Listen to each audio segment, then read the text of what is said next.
In the previous lesson, we learned how to use the basic panel to adjust the lighting and the colors of an image. But apart from the basic panel, we also have other panels that help make our images beautiful and detailed. In this lesson, we'll go over the Tone Curve panel, which looks like this. And with this panel, you have more control over the darks and the lights of your image. You can also use it to create matte images, which we'll get to in another lecture. We're going to use simple dragging. This is how it works. When you click on it, it creates a point, and then you can move that point down or up to adjust the lighting. And you can create as many points as you like. So I'll create another one here, another one here, another one here, but it all has to meet with the way you want your image to look. So I want to start from either side, top or bottom. The bottom is the dark parts. Let's like move this up. And see, it's only affecting the shadows right now. Here, the darkest part of our image is the cat. So if I move this panel up, it is only affecting the cat. And the top panel is for the highlights. If I move this down, I'm removing the highlights, which are the rocks. And if I move it this side, I will just distort the whole image. Let's reset that. And you would have a better understanding of how to work with this if you just play with each of these points that you create. So right now, I'm going to look at this image. What do I want to change? Looking at it right now, I can see that the image is well exposed. The shadows are there. We have some highlights.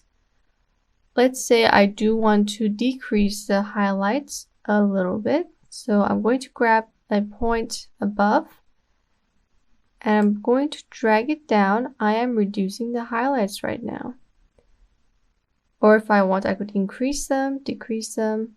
I'll actually decrease it to this amount. Okay, now that I'm done with the highlights, I don't want anything to do with the shadows, but if I were to do that, I would grab, oh, and one thing. When we look at this tone curve, we have the top part, which is the highlights, and the bottom part, which is the shadows. The middle is between those two, meaning that every midpoint in the image will be affected when we create a point there. And the midpoints are usually what create detail in an image. So that's why when you move the highlights, you will see more of a generic effect. But when you move the contrast, you're seeing more effect onto the details of the image. So let's say I want to maybe increase the highlights a little bit, increase the midtones. Here they are. And I also want to give this image a matte look. Let's increase this, and now it's looking matte. It's looking flatter and more matte. So I would also want to maybe change the highlights. As we mentioned earlier, if you go too out of proportion, it's going to have like a distortion effect. So if I bring this down, I'm getting a vintage kind of style. And if you look at our gram here, we're getting a almost well-balanced image. So that's how the tone curve works. Let's reset that. Now, when you're dealing with a lot of colors, tone curves can be great for enhancing those colors. Let me find an image that has a lot of colors. Let's go with this image. Okay, we have this image right here that has a lot of details and it has a lot of colors. And it was previously adjusted, so we got enough vibrance, we got some good highlights, the subject is sharpened. If I want to adjust this further using the tone curve, I could simply do that by, let's say, removing the highlights, by, let's say, increasing the highlights, and also decreasing the shadows. And already there's a lot of change. Just by moving these a little bit, I have now used it to add final adjustments to an image that I have already edited. can also mess with the midtones here, make it darker, make it lighter, which in this case we want it to be brighter because our subject does have a bright scarf and we want that to stand out. Now the image is looking a lot better. Let's have a before and after. You can see that here it looked a lot more flat. Here we've added some dimension and we've added some good lighting to it by just using a few clicks with the tone curve. Let's bring that back. And I'm going to show you another example of a more flatter image. I'm going to purposely flat out an image and show you how you can bring that back with the tone curve. Here I have a flat image. There is no detail. The details are not that clear. Everything is washed out. It's almost as if we've lost most of the colors and the vibrancy at the same time. So a lot of times when you're shooting with your camera and you don't have the right settings on a sunny day like this, your images will turn out like this, and you would have to do some post-production editing to bring back the vibrancy and the detail of the image that you lost. And that is actually quite simple. So with the tone curve, like we mentioned, and I'm just using the point curve right now. We'll get into the parametric curve and the different color channels later on. But right now, I'm just going to show you how you can bring back the details from a flat image. So I'm going to look at this image right now. It's missing a lot of darkness in the shadows. The shadows can rarely be distinguished because they've been lightened so much. The first thing we want to do is to darken the shadows, and we can do that by creating a point at the bottom and moving it slightly to the right. We don't want to do it too fast or else we will disturb the look of the image. And now let's have a look at it without this. Look at the rocks because that's where the shadows are. And I got a lot more details in those shadows. Okay, so I'm done with the shadows. Let's work with the highlights, which would be the top of these rocks and the sky. Let's decrease them. I feel like they're way too bright. I'm going to decrease them a small amount. And now I'm happy with it. The third thing is the midtones. That would be the surface of the rocks, maybe some of these plants, and anything in between the lightest part of the image and the darkest part. So the midtones would have a lot more space than the other ones would. I'm going to create a point.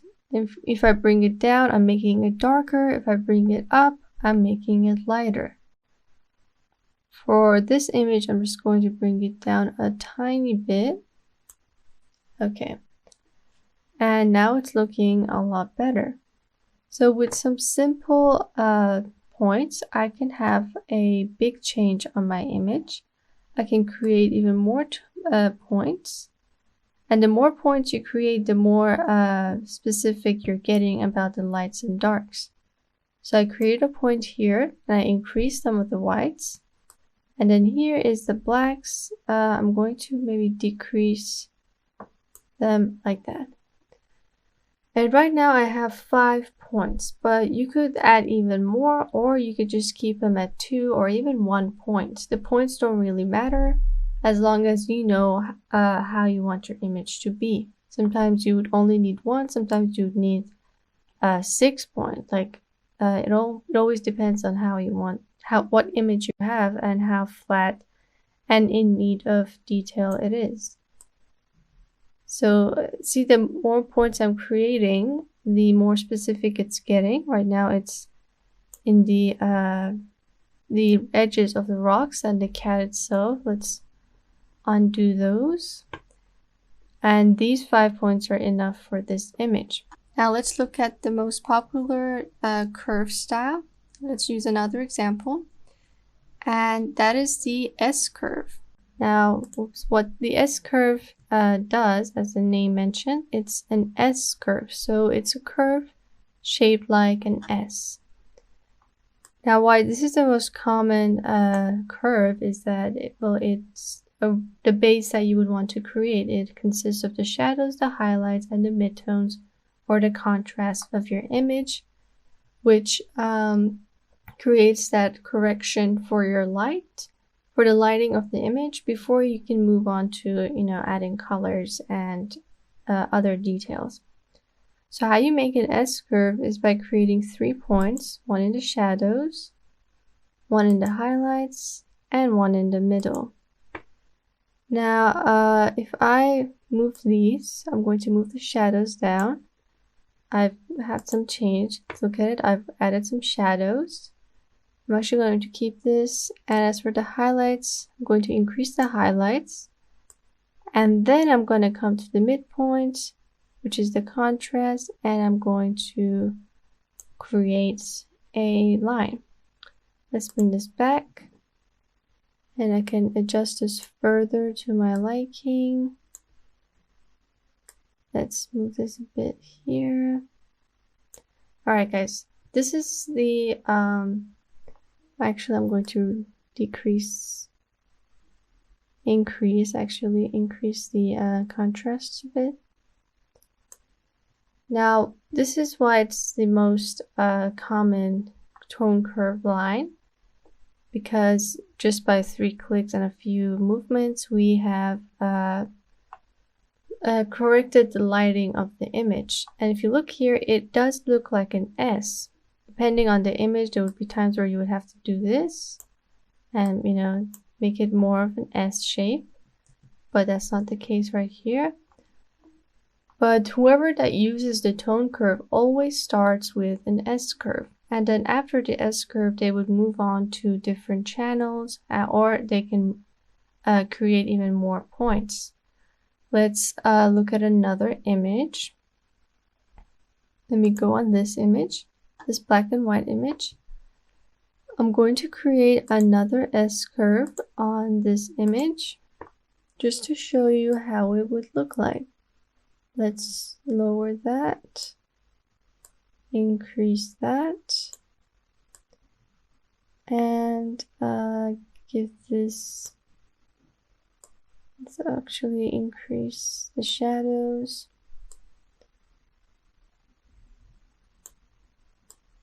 And bring up the thing.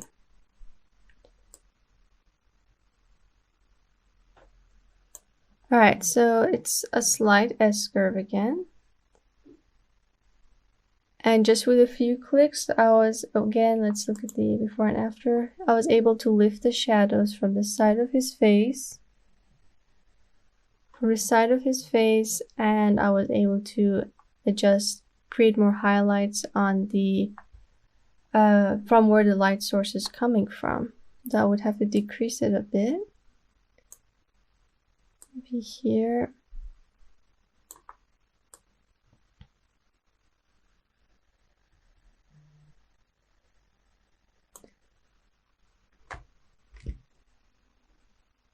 Okay, that's looking better. It's now a lot less flat compared to the previous image. Basically, you would need these 3 points whenever you're trying to use the tone curve. This is where you would start with.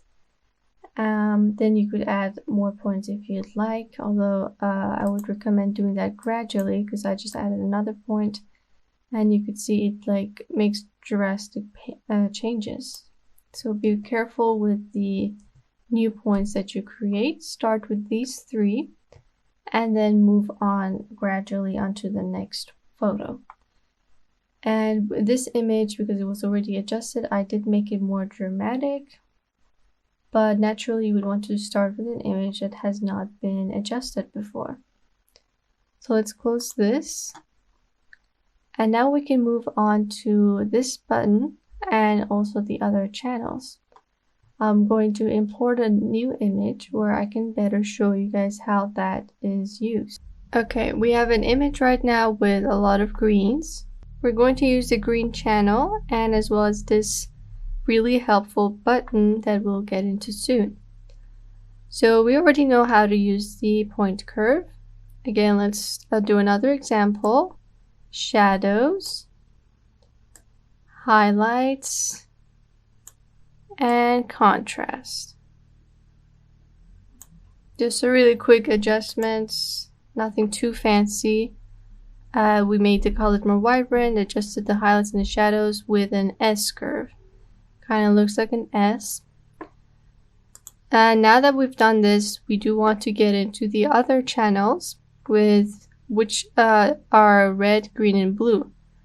Now, red, green, and blue are the primary colors for digital media. Now, if for paint, it's not the same. For paint, you have the red, yellow, and blue as the primary colors, but that's not the case for the digital colors. For digitals, they are red, green, and blue. Hence the RGB values you would see a lot in other programs or even in Lightroom. So right now I'm going to edit the green channel just because more than half of my image is green. And what the green channel does is that, let's move it down, I'm changing every green that's in this image right now. Like, I'm just going to move it around. I'm just adding different adjustments to the greens of the image. Let's undo those. Okay, so let me try to change the grass right here. Let's not pay attention to the rest of the image and just the grass. I'm going to make the grass more vibrant. And then I'm going to also do something with the highlights of the grass. And right now you can see that I kind of made the other parts of the image purple. How do I fix this? Instead of spending time finding the right point that affects that area, I can use this button right here. Let's click on that, and I'm asking Lightroom to find a point for me. So let's choose this sky right here, and Lightroom tells me that this point will affect the sky up here. Let's test it out, and you can see that if I'm moving it up and down, I'm changing the values for the sky. So I'm going to do that. Let's say I want to change the values for this truck. I'm going to ask Lightroom again. I'm going to click on it. This is the point. And now I can make the truck different colors. So let me just bring it down, and that's better. And this is how it works. You could also add random colors that are not related to the green channel. So I can change the that value. Make it, I think that's a good number. Okay, let's have a look at the before and after. We did have some adjustments to the colors. We've made the green more vibrant and added more vibrancy to the mountains as well as the sky. Let's go back. And this is how you use the color channels. Let's have a look at the other ones. Let's go to red. And red is for the reds of the image. So let's move it down. You can see that we do have some reds in the mountains as well as in the grass. So I can move it up and down, change it the way I like, change the tint of them. Let's double click to get rid of that. And once again, I would suggest using this tool. I'm going to click on the mountains. Lightroom's going to tell me which point is connected to that area. And I'm going to just make it a bit more red. I think that's good. Let me find another one, the truck. I'm going to change the color of the truck. Okay. What else can we change? Let's have a look at maybe the reds over here, or maybe should we go with the ones that are down here? Let's choose that, and I'm going to make the grass more green. And again, this is the highlights that contain the red values, like we talked in the previous one. It distorts it, makes it different colors, and the same thing goes for these shadows. If I change the shadows, this is how it's going to look. And these are helpful for different styles of editing. Like if I make it this way, you notice that it has that film style of coloring. So you could use a tone curve to do a lot. It's a really important and effective adjustment panel that you could use for any type of images, and I would suggest for every type of images. Okay, I'm done with the reds. Let's have another look at the before and after. Let's pay attention to the reds and how we have changed the values. The greens as well, we did that previously. Let's go back, and now all that's left is the blue channel. Let's click on the blue channel, and these guys do stay, so don't worry about them resetting. That wouldn't happen unless you double click on a point or you hit reset. Or you could go back to your history and click on this button, which is how the image was before you applied all of these points. Okay, now in the blue channel we are affecting the blues. Now it may not look like it, but every single image are made of these three colors and combinations of them. So if I do move the if I move the blues, and you notice that the ones in the grass are being changed, that is because the green does have blue values, and that is why they're changing. It's a simple understanding of the color of the RGB values and how they're connected to one another. So don't think that just because the sky is green, changing the blue values is not going to affect it. It's going to affect it quite a lot. So let's just reset that. I'm going to add more saturation to the greens.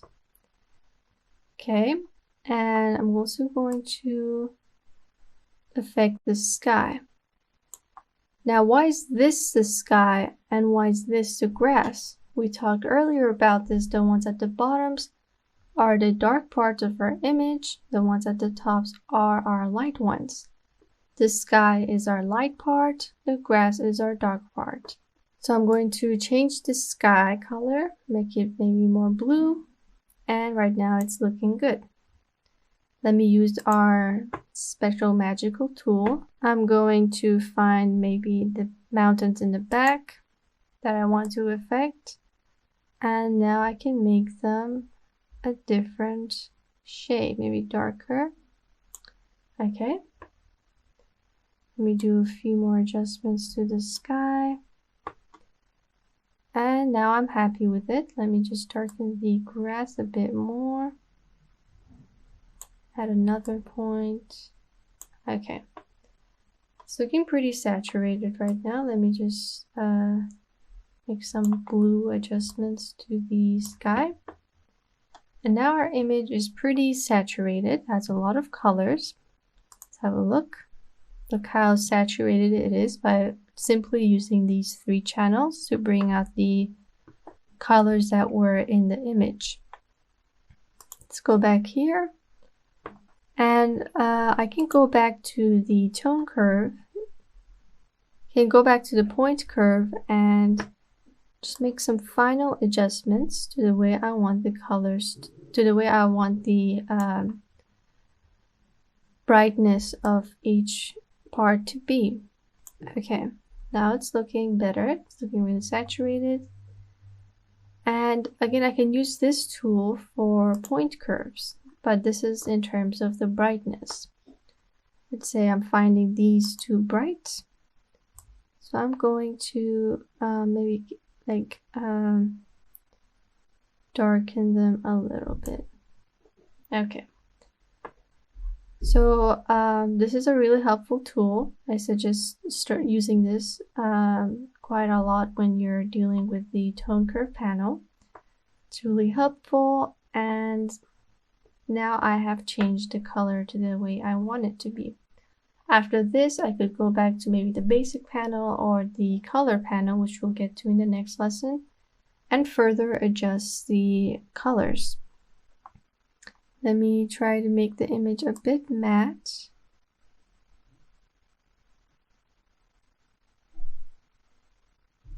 Okay, it's a little matte now.